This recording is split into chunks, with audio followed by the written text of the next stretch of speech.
बच्चों, आज हम हल करेंगे कक्षा 6 व 7 का कार्यपत्रक नंबर 21।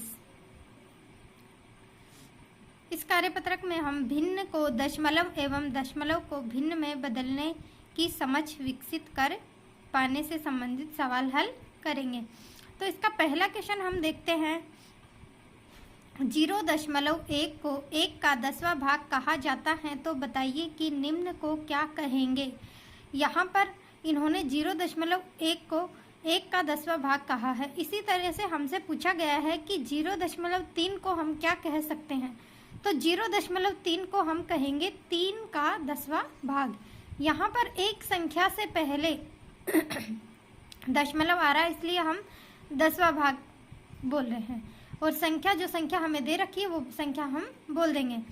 यहाँ देखो दूसरा है 0.9, तो इसे हम क्या कहेंगे। यहाँ भी एक संख्या से पहले दशमलव है, यानी 10वां भाग है। 10वां भाग किसका है? 9 का। तो हम क्या लिखेंगे? 9 का 10वां भाग। आगे देखिए तीसरा सवाल गए 0.10, यानी यहाँ देखो 1 और 2 संख्या से पहले दशमलव लगा हुआ है। तो 2 संख्या से पहले जब भी हमारे पास दशमलव होगा तो हम उसे बोलेंगे 100वां भाग, और ये संख्या क्या है? 10। तो 10 का 100वां भाग। इस तरह से हमारा ये पहला क्वेश्चन हुआ। अब हम देखते हैं प्रश्न नंबर 2। नीचे दिए गए साधारण भिन्न को दशमलव भिन्न के रूप में लिखे। यहाँ पर हमारे पास पहला क्या देखिए 5/10, ये हमारे पास साधारण भिन्न दी हुई है, इसे हम दशमलव भिन्न के रूप में लिखते हैं। तो दशमलव भिन्न के रूप में यहाँ देखो जितनी जीरो होगी उतनी संख्या से पहले हम दशमलव लगा देंगे। तो यहाँ 5/10 यानी 1 0 है, तो हम एक संख्या से पहले दशमलव लगा देंगे। तो यहाँ हमने 5 से पहले दशमलव लगा दिया, तो इसे हम क्या लिख रहे हैं? 0.5। अगला है 17/10। तो 17/10 यहाँ देखो 1 2 0, यानी कि 2 संख्या से पहले क्या आएगा? दशमलव। तो 0.17, 1 और 2 संख्या से पहले लगा दिया ना, 1 ये और 1 ये। 2 संख्या से पहले क्या लगा दिया? दशमलव। तो 0.17 गए।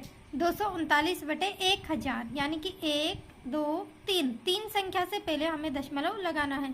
तो 1 2 3, यानी 0.239, ये हमने इसको दशमलव के रूप में लिख दिया।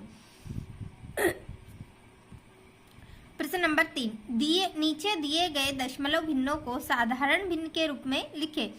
ये प्रश्न 2 का ठीक विपरीत है। वहां पर हमें साधारण भिन्न से दशमलव भिन्न के रूप में बदलवा रहा था। अब हम दशमलव भिन्न दे रखी है और हमें साधारण भिन्न के रूप में बदलना है। तो यहाँ देखो जितनी संख्या से पहले दशमलव होगा उतनी संख्या हम बटे में 0 लगा देंगे। यहाँ देखो एक संख्या से पहले दशमलव यानी 3/10 आ गया। अगर 2 संख्या से पहले दशमलव होता तो यहाँ 100 आ जाता। तो यहाँ देखो दूसरा 12.5, यानी कि 125/10। एक संख्या से पहले दशमलव था इसलिए आ गया 10।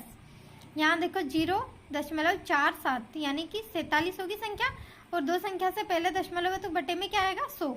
मैं पहले ही बोल रही थी जब भी 2 संख्या से पहले दशमलव होगा तो बटे में आएगा 100। 3 संख्या से पहले दशमलव होगा तो बटे में आ जाएगा 1000। इसी तरह से जितनी संख्या से पहले दशमलव होगा उतनी 0 नीचे 1 लगा के लिख देंगे, यानी कि 47/100। हमने इनको साधारण भिन्न में बना लिया। अब हम देखते हैं प्रश्न नंबर 4। मिलान करें। यहाँ देखो एक तरफ हमें रुपए दे रखे हैं, फिर पैसे, और फिर वापस रुपए दे रखे हैं। 3 कॉलमों को हमें आपस में मिलान करना है। तो हम यहीं से शुरू करते हैं। पहले से 99/100 रुपया, इसे हम क्या बोल सकते हैं? कितने पैसे बोल सकते हैं? 99/100 को हम बोलेंगे 99 पैसे। अगर हमें इसे दशमलव के रूप में रुपयों में लिखना है तो 0.99 रुपया। अगला है 1/2 रुपये, इसे हम बोलेंगे 50 पैसे। 1/2 मतलब आधा रुपया, आधा मतलब 50 पैसे। 1 रुपये में कितने पैसे होते हैं? 100। तो 100 का आधा कितना हो गया? 50 पैसे। और इसे हम कैसे रुपयों में वापस दशमलव के रूप में कैसे लिखेंगे?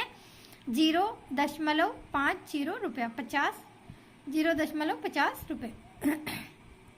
अगला देखो 1/10 रुपया, इसे हम पैसे के रूप में लिखेंगे 10 पैसे, क्योंकि 1 रुपये में 100 पैसे होते हैं। तो 10वां भाग पूछा है, यानी कि 10 पैसे हो गए, और इसे दशमलव के रूप में लिखेंगे 0.10 रुपया। अगला है 5/100 रुपया। यहाँ देखो 5 इसे 100वां भाग निकालना है 5 का, तो यहाँ आ जाएगा 5 पैसे और 5 पैसे को लिखोगे 0.05 रुपया। अगला है 3/4 रुपया, तो 3/4 यानी कि इसे हम लिखेंगे 75 पैसे, और अगर इसे हम रुपए के रूप में लिखना है दशमलव के रूप में तो 0.75 रुपया।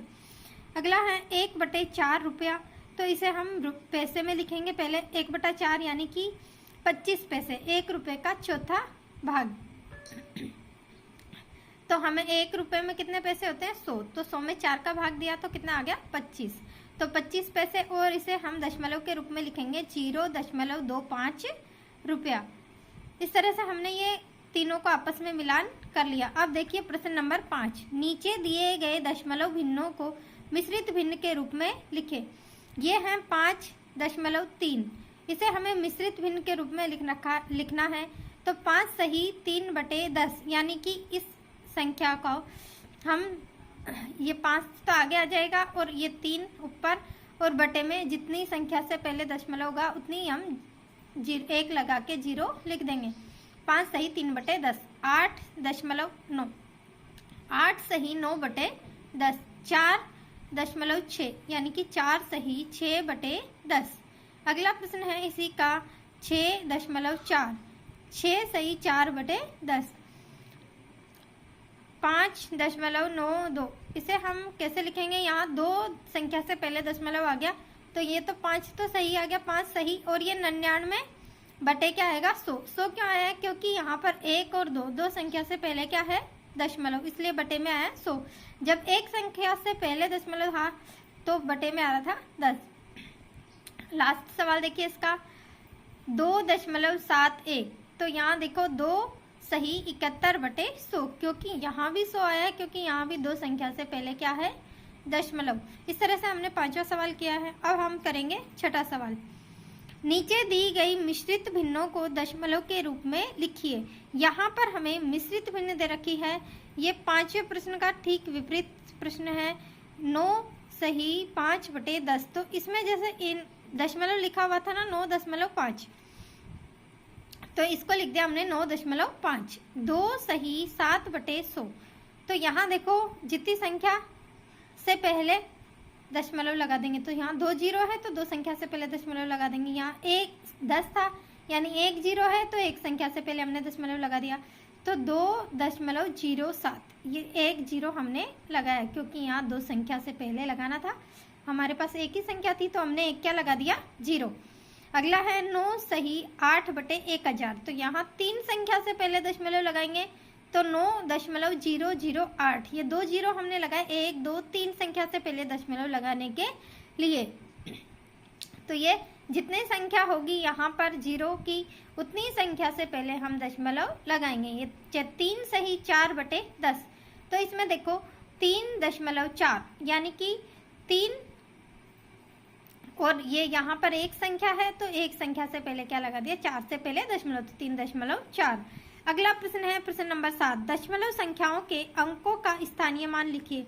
यहाँ है संख्या 431.7, तो ये देखो ये दशांश है इसका, ये इकाई, ढाई, सैकड़ा, तो इसको यहाँ लिख देंगे सैकड़े में लिखेंगे 400। इसका स्थानीय मान हमसे पूछा है, तो स्थानीय मान में जो सैकड़े के स्थान पर है उसमें 2 0 लगा देंगे, ढाई के स्थान पर है उसके बाद एक संख्या यानी कि 1 0 लगाएंगे, इकाई पर वही संख्या लिखेंगे और दशांश में 10 का भाग दे देंगे।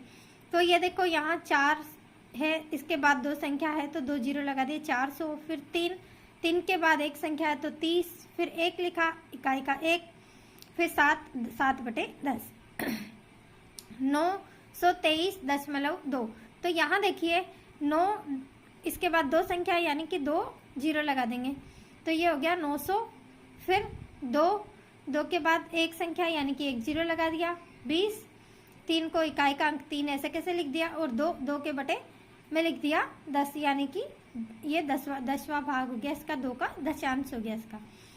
601.3, तो 600 को लिखेंगे हम 600, ये क्या है सैकड़ा, सैकड़ा में के बाद 2 अंक है तो 2 0 लगा दी, तो ये हो गया 600।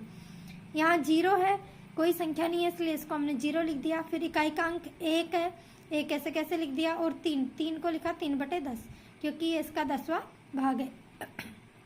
तो इस तरह से हमने कार्यपत्रक 21 कक्षा 6 व 7 का हल कर लिया। अब हम कार्यपत्रक 22 हल करेंगे। उससे पहले एक OCR आधारित आकलन है तो उसे भी हम हल करेंगे।